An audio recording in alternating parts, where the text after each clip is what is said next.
Havendo o quórum regimental, declaro aberta a presente reunião da Comissão de Saúde. Cumprimento presente aqui presencialmente o deputado Vicente Caro Preso, nosso vice-presidente, deputado Lucas Neves e também participando de forma online, deputado Sérgio Guimarães, e com esse deputado nós temos o quórum para deliberações. Discussão e votação das atas 16ª e 18ª, reunião ordinária da Comissão de Saúde. Já foram encaminhadas aos gabinetes, consulto se há alguma retificação, não havendo, dou-as por aprovada.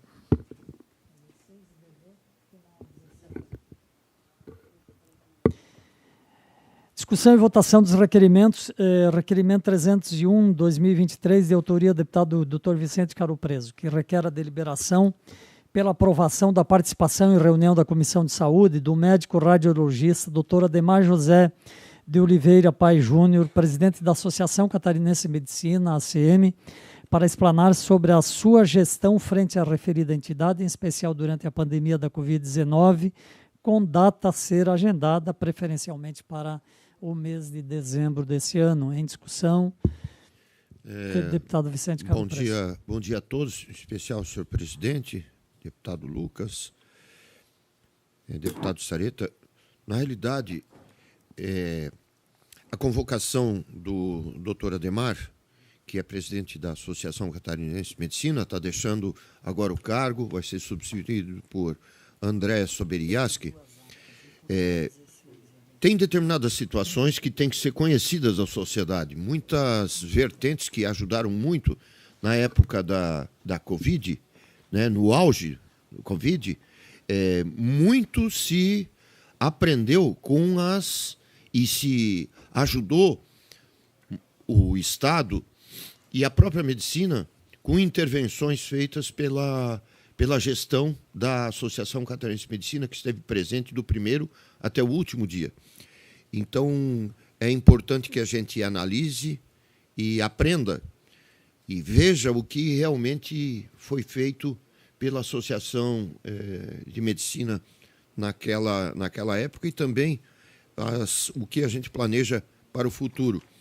Tem determinadas coisas aí de medicina que nós temos que valorizar e vamos nos adaptar. Por exemplo, a telemedicina. A telemedicina, ela se desenvolveu muito por uma razão normal. As pessoas não podiam se expor, os médicos não podiam se expor, mas foi conseguido um avanço importante, e inúmeras consultas que não poderiam ser realizadas foram.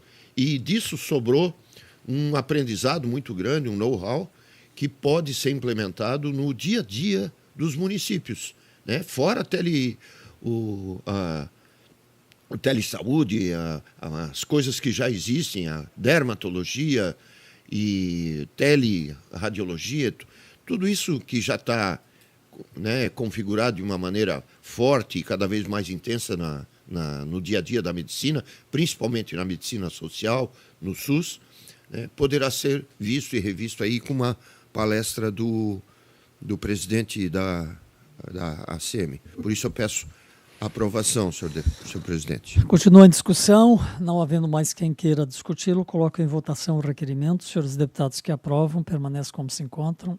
Está aprovado. O requerimento de autoria da deputada Paulinha requer que seja submetida aos membros dessa comissão a inclusão do município de Bombinhas como uma das cidades onde se realizarão os eventos de capacitação do curso de prescrição da canabidiol para médicos e profissionais de saúde, conforme requerimento de autoria do deputado Sérgio Guimarães. Em discussão, não havendo quem queira discuti-lo, em votação, os senhores deputados que aprovam, permanecem como se encontra. Está aprovado. Requerimento de autoria deste deputado, que requer aprovação e os devidos encaminhamentos para autorização da reserva e uso do auditório Antonieta de Barros com a finalidade de realizar o 15º Seminário de Capacitação dos Agentes Comunitários de Saúde no dia 12 de dezembro de 2023, terça-feira, no horário das 7 às 17 horas, bem como autorização de todos os serviços disponíveis para a realização e capacitação dos agentes comunitários de saúde. Em discussão. Não havendo quem queira discuti-lo, coloco em votação. Os senhores deputados que aprovam, permaneçam como se encontram. Está aprovado, inclusive com o voto do deputado José Milton Schaeffer, que também, cujo deputado registro aqui a presença também na nossa Comissão de Saúde. Requerimento 330, de autoria também deste deputado, requer aos membros dessa comissão a aprovação e os devidos encaminhamentos para a realização em parceria com a Secretaria do Estado da Saúde e a Escola do Legislativo de seminários sobre o combate ao capacitismo, em datas e horários a serem definidas após a confirmação dos respectivos locais. Em discussão, não havendo quem queira discutir, coloco em votação os senhores deputados que aprovam, permaneçam como se encontram e está aprovado. Apenas para efeitos de, eventualmente, as pessoas que estão acompanhando não têm obrigação de saberem esses termos mais técnicos. Capacitismo significa a discriminação de pessoas com deficiência.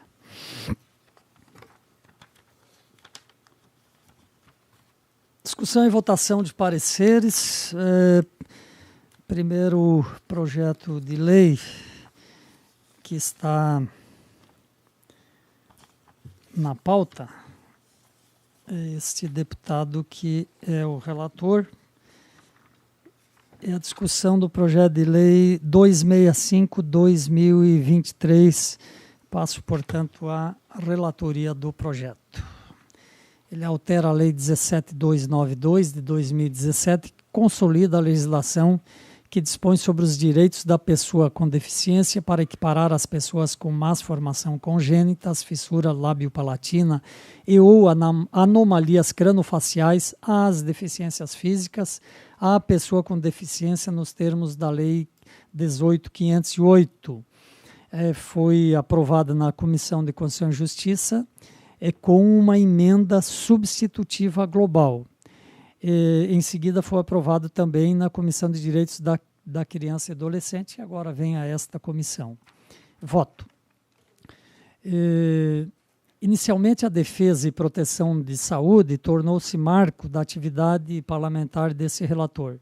Sendo assim, a Lei 17.250, de 13/9/2017, que institui o Dia da Conscientização sobre a Fissura Lábio-Palatina no Estado de Santa Catarina, de minha autoria, tem sido uma importante ferramenta de divulgação sobre o tema. Ainda quanto aos demais campos temáticos cabíveis a essa comissão, vislumbro que o projeto de lei encontra-se revestido do interesse público e apto a tramitar nesse plenário. Muito embora faço aqui um parênteses para dizer de que já existe uma lei do deputado Vicente Caro Preso, nosso vice-presidente, que equipara as más formações congênitas, fissura lábio-palatina e ou anomalias cranofaciais às deficiências físicas, para efeitos jurídicos do Estado de Santa Catarina. É a Lei 18.508. Mas nós estamos aqui tratando do mérito, a Comissão de Constituição e Justiça já analisou isso, então eu continuo a análise do projeto. Contudo, observo que no âmbito da Comissão de Constituição e Justiça, ao apresentar emenda substitutiva global, o relator pretendeu restringir o leque dos legitimados unicamente às pessoas com fissura lábio-palatina ou anomalias cranofaciais, retirando da redação original o conceito de má formação congênita, desvirtuando, portanto, o escopo da pretensão do legislador original, que tão somente busca fazer constar a equiparação, tal qual aprovada, como eu disse anteriormente, na Lei 18.508, de 5 de setembro de 2022, na Lei 17.292 de 2017, que consolida os direitos da pessoa com deficiência. Na verdade, a Lei 18.508, de autoria do deputado Vicente Caro Preso, equiparou as más formações congênitas, fissura lábio-palatina e as anomalias cranofaciais às deficiências físicas. O deputado Mário Mota, nesse projeto, apenas acrescenta numa lei lá da consolidação, lá atrás, também esse item. Não prejudica, mas, na verdade, já teríamos uma lei. O relator, no entanto, lá da CCJ, ele restringiu um pouco. Então, antes de aprovar, nos termos do relator da CCJ, melhor seria não aprovar, porque daí nós não estaríamos restringindo. Mas eu restabeleço a redação original do projeto e voto, portanto, pela aprovação do projeto nos termos da redação original. Esse é o parecer, está em discussão. Deputado Vicente Caro Preço. Senhor presidente, quando nós discutimos isso dentro da Comissão dos Direitos da Pessoa com Deficiência, por sugestão até de pessoas ligadas a entidades que estão à frente dessas instituições, nós fizemos a melhor redação possível para tentar abrigar todas as formas de anomalias crâniofaciais e fissura lábio-palatina. Portanto, a legislação, ela, ao meu ver, ela está consumada, a lei está sendo cumprida e eu acho que nós corremos o risco de ficar numa dúvida jurídica na hora de aplicação da lei, porque ninguém está revogando a anterior. Está se criando uma lei com o mesmo teor.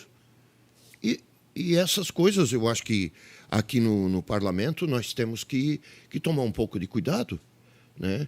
Então, eu acho que o mais importante, o senhor, como relator, o próprio autor, Mário Mota, e eu posso contribuir também, e talvez outros membros da comissão também possam, né, para a gente saber o que vai fazer.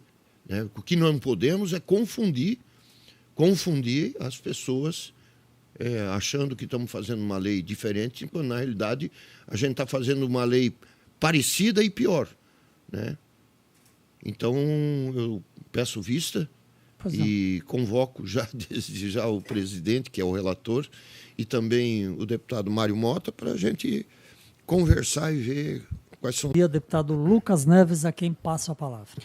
Senhor presidente, passo a relatar o projeto 48 de 2023, de autoria do deputado Gessé Lopes, que equipara o lúpus eritematoso sistêmico às deficiências físicas e intelectuais para os efeitos jurídicos em todo o estado de Santa Catarina, discriminados na Lei 17.292, de 19 de outubro de 2017, que institui a política estadual de conscientização e orientação sobre o lúpus e da outras providências. Passo direto ao voto. Inicialmente, parece-me oportuno destacar, no tocante à equiparação da pessoa com lúpus à pessoa com deficiência, que o Decreto Federal número 3.298, de 20 de dezembro de 1999, que regulamenta a norma geral nacional afim à Lei Nacional número 7.853, de 24 de outubro de 1989, que dispõe sobre a política nacional para a integração da pessoa portadora de deficiência, consolida as normas de proteção e da outras providências, estabelece o seguinte no seu artigo 3º. Para efeitos deste decreto, considera-se deficiência toda perda ou anormalidade de uma estrutura ou função psicológica, fisiológica ou anatômica que gere incapacidade para o desempenho de atividade dentro do padrão considerado normal para o ser humano. 2. Deficiência permanente, aquela que ocorreu ou se estabilizou durante um período de tempo suficiente para não permitir recuperação ou ter probabilidade de que se altere, apesar de novos tratamentos. E incapacidade, uma redução efetiva e acentuada da capacidade de integração social, com necessidade de equipamentos, adaptações, meios ou recursos especiais para que a pessoa portadora de deficiência possa receber ou transmitir informações necessárias ao seu bem-estar pessoal e ao desempenho de função ou atividade a ser exercida. Nesse mesmo intento, o Decreto Federal 7.612, de 17 de novembro de 2011, que institui o Plano Nacional da Pessoa com Deficiência, Plano Viver Sem Limite, conceitua no seu artigo 2º que São consideradas pessoas com deficiência aquelas que têm impedimentos de longo prazo de natureza física, mental, intelectual ou sensorial, os quais, em interação com diversas barreiras, podem obstruir sua participação plena e efetiva na sociedade em igualdade de condições com as demais pessoas. Por sua vez, a Lei Nacional 13.146, de 6 de julho de 2015, que institui a Lei Brasileira de Inclusão da Pessoa com Deficiência, define pessoa com deficiência de forma idêntica ao disposto no artigo 2º do precitado Decreto 7.612 de 2011. Nesse contexto, verifico que a pessoa acometida de lúpus eritematoso sistêmico merece ser enquadrada no conceito de pessoa com deficiência, devendo o tratamento ser considerado prioritário. Pois bem, a partir do enfoque das disposições contidas no regimental artigo 79, parece-me presente o interesse público relacionado à proposição principal e à emenda substitutiva global, precedentemente admitidas no âmbito da CCJ e Comissão de Finanças, razão pela qual entendo que merecem seguir o regular trâmite nesta Casa Legislativa. Ante exposto, tendo em conta a análise que cabe a esta Comissão de Saúde, com fulcro nos artigos 144, 146 e 149, parágrafo único, todos do regimento interno desta Casa, voto, no âmbito deste órgão fracionário, pela aprovação do projeto de lei 48 de 2023, nos termos da emenda substitutiva global, devendo a proposta seguir o seu trâmite conforme determinado pela primeira secretaria da mesa, a Comissão dos Direitos da Pessoa com Deficiência. Era este o voto, senhor presidente. Em discussão, o parecer ao projeto de lei 048/2023. Não havendo... Senhor presidente, eu peço vista do projeto, senhor presidente. Deputado Vicente Caro Preso solicita vistas, concedida vistas em gabinete ao deputado. Fim da matéria que constava na pauta. Consulto se há alguma manifestação de algum deputado. Deputado José Milton Schaeffer com a palavra.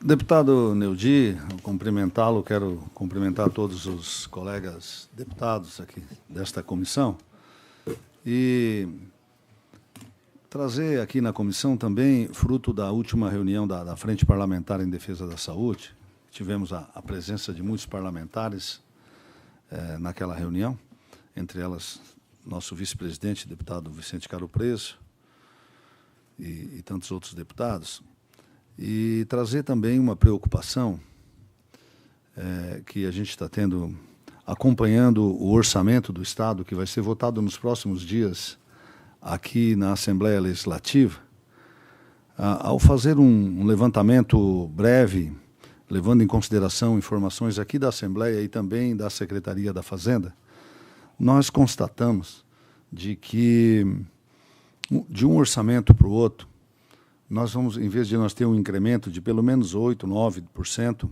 como teve a receita global do Estado, a saúde ela terá 400 milhões a menos. E isso é algo que nós, que acompanhamos, não podemos aceitar, porque nós sabemos de que a questão da saúde em Santa Catarina é muito séria. Nós temos filas de cirurgias, temos hospitais precisando de reforma, hospitais públicos que muitas vezes a sua estrutura tem problema do elevador a uma série de outras estruturas fundamentais, a distribuição de gases e outras questões dentro da própria estrutura. Então, a saúde ela requer um investimento maior e não uma redução, né, no valor do orçamento. Então, nós elaboramos um documento, encaminhamos para a Secretaria da Saúde, em nome da Frente, elaboramos outro documento, encaminhamos para o governador do Estado, estamos solicitando uma audiência com o governador para discutir essas questões também, mas eu queria dividir com os senhores essa preocupação com relação ao orçamento de 2024, que está nessa casa, que retira 400 milhões da saúde. Ah, deputado, mas está cumprindo o mínimo condicional. Sim, está cumprindo o mínimo condicional. Mas se nós compararmos com os últimos anos, né, nominalmente, a gente vai observar, por exemplo, né, só do Fundo Estadual de Saúde. Em 2021, ele era 348 milhões. Eu vou só arredondar aqui para não tomar muito do tempo dos senhores. Em 2022, ele passou para 378 milhões. 2023, aliás. Desculpa, estou aqui na manutenção dos hospitais públicos. O fundo estadual, 4 bilhões 193 milhões em 2021, 4 bi 997 milhões em 2022.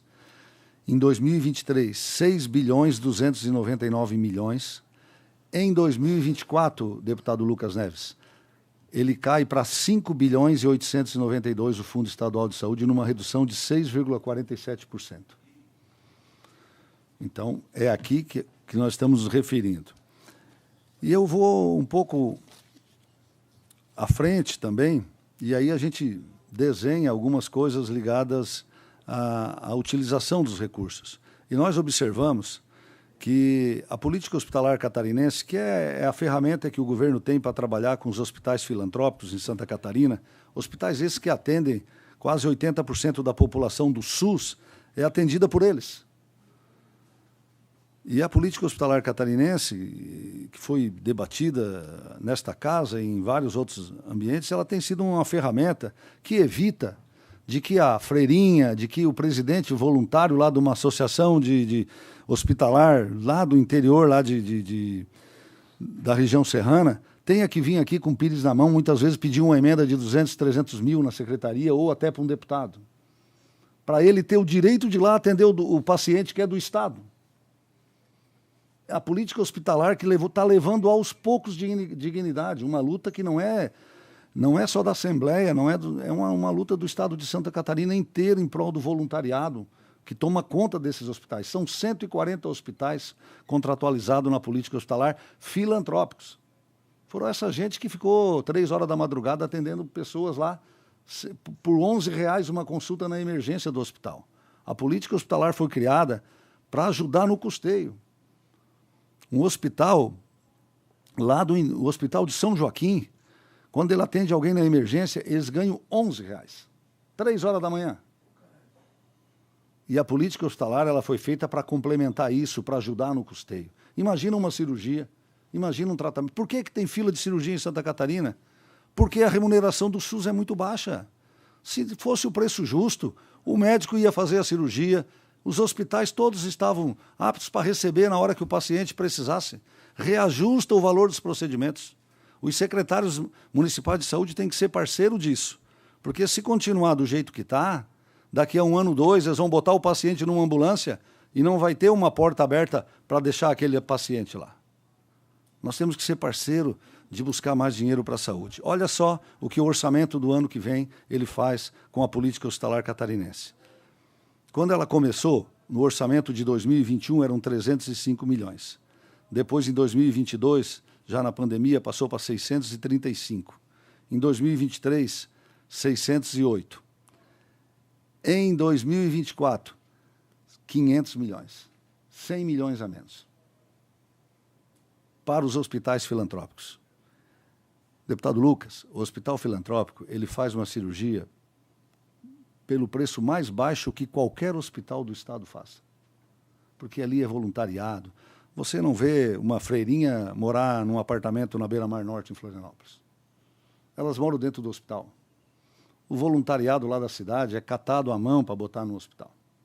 Nem todo voluntariado é igual, tem as mesmas condições sociais e econômicas que alguns lá da cidade de Jaraguá do Sul, que o deputado Vicente conhece, mas tem lugar lá que o pessoal faz janta, feijoada, rifa, para poder manter o hospital aberto. Não é justo que o Estado, nesse momento, retire dinheiro desse sistema. Nós precisamos aperfeiçoar a política hospitalar. E até agora, hoje é dia 22 de novembro, tem hospital de Santa Catarina que tem 1.600 funcionários. Ele ainda não tem o contrato assinado para o ano que vem. Imagina você, diretor de uma empresa, sem saber se tu vai faturar o ano que vem ou se não vai faturar, como é que tu vai cobrar? Os hospitais filantrópicos, a política hospitalar ainda não está clara, não está debatido. A secretária prometeu, criou uma portaria chamada 277, que era para em setembro o Estado entregar uma proposta com as questões que eles queriam alterar na política hospitalar. Em setembro não entregou. Feita uma reunião no dia de segunda-feira, apresentaram muito por cima, sem dados relevantes, e vai chegar lá em 20 de dezembro, o hospital não vai ter contrato, não vai saber como é que vai trabalhar no final do ano, os hospitais filantrópicos. Então, eu quero deixar os senhores cientes, né? À frente nós temos trabalhando nisso, nós vamos apresentar uma emenda no orçamento para recuperar os valores da política hospitalar a 10% da renda do fundo, que foi isso, a lei original, e a gente vai convidar todos os deputados aqui da comissão e da frente parlamentar para assinarem juntos esta emenda, mas nós temos que somar forças. A Comissão de Saúde, eu sei que tem interesse, o deputado Neudi tem sido um batalhador nessa área, mas eu quero distribuir a cada um dos senhores, na segunda página aqui está as informações que eu falei, de algumas tabelas que a gente fez um estudo no gabinete, pedi para entregar para os deputados, para que vocês tenham conhecimento, né? E, obviamente, que pedir o apoio da comissão para que a Secretaria da Saúde... vamos aperfeiçoar a política hospitalar, mas para ela ser mais justa para os hospitais filantrópicos. Ok, deputado José Hamilton, eu quero dizer também que me somo a isso, inclusive logo que deu entrada no orçamento aqui, lá no início de outubro, eu já, lá em outubro ainda, fiz essas manifestações no sentido da redução dos recursos para a área da saúde. Não tem justificativa, realmente, nem a manutenção do mesmo orçamento, né? Não há a diminuição, inclusive, de valores, né? Como foi demonstrado aí. Acho que é importante, o orçamento está tramitando aqui na casa. Eu fiz também 2 emendas para recompor recursos, né? Inclusive uma para hospitais filantrópicos, outros, de maneira geral, para as cirurgias eletivas, né? Estão tramitando, espero o acatamento, né, do relator do orçamento para essas emendas e também essas emendas que Vossa Excelência está propondo. Acho que temos que nos somar a isso para que a gente possa recompor, de fato, o orçamento da saúde. Ainda antes de encerrar, deputado Lucas Neves. Senhor presidente, eu quero aqui dizer ao deputado Zé Milton, primeiro parabenizar o senhor pela exposição das informações, deputado, e pelo levantamento dos dados também que trazem aqui essas informações à Comissão de Saúde. O nosso presidente aqui também já vem tratando aí com as emendas a respeito do tema, e eu vejo que essa união de esforços é muito importante, e eu quero endossar toda a sua fala.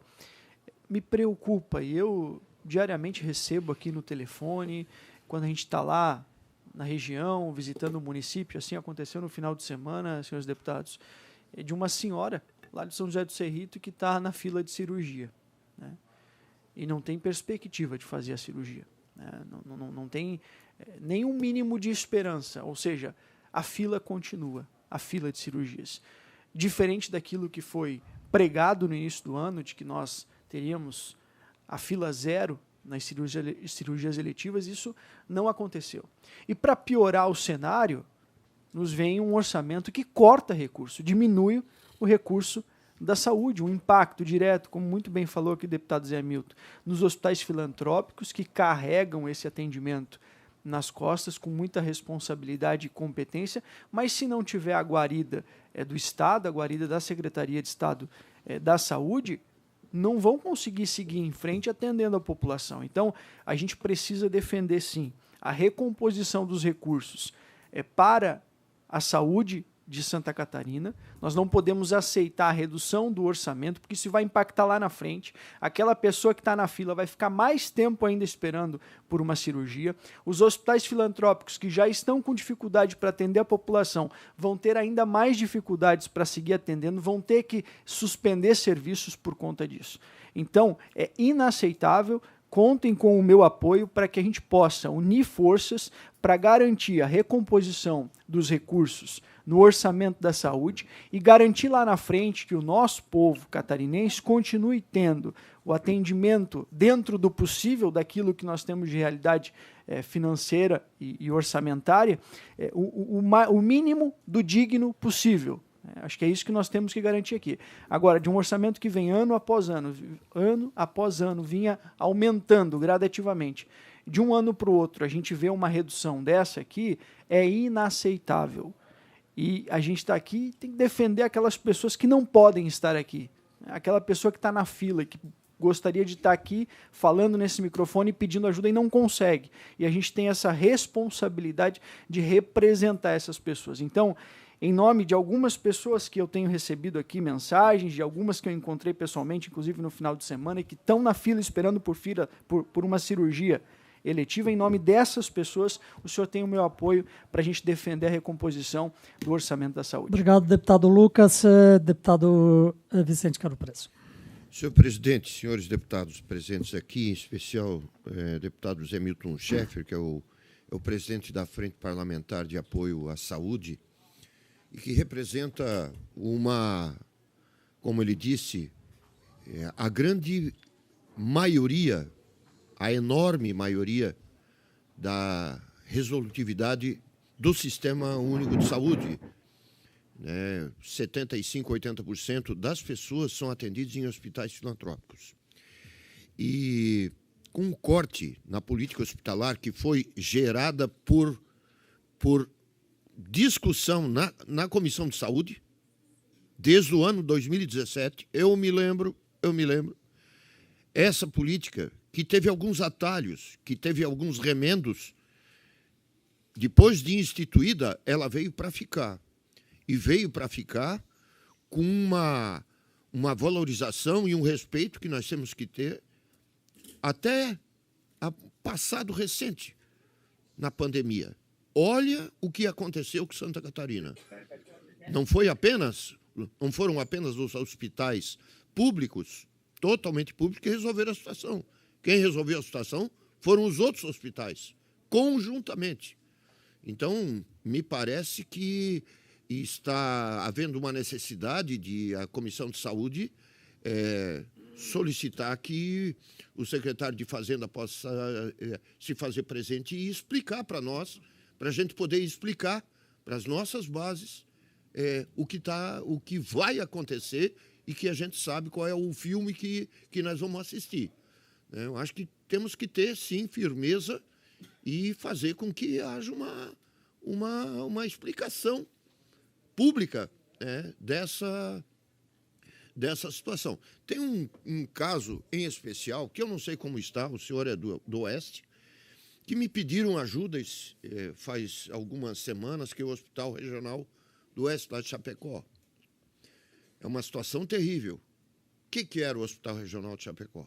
Era um hospital público.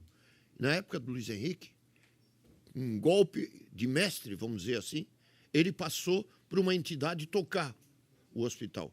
Então, o hospital lá não tem funcionários de carreira. Ele toca o serviço, aliás, é o hospital com maior resolutividade do SUS em Santa Catarina, o Hospital Regional do Oeste. Só que está sendo sufocado. Ele está sendo sufocado justamente pelo não reajuste e a possibilidade de afundar cada vez mais. Daí começa a inventar coisa e tal. Em suma, eles estão querendo que o hospital vire novamente do Estado. E daí vai piorar mais ainda essa situação.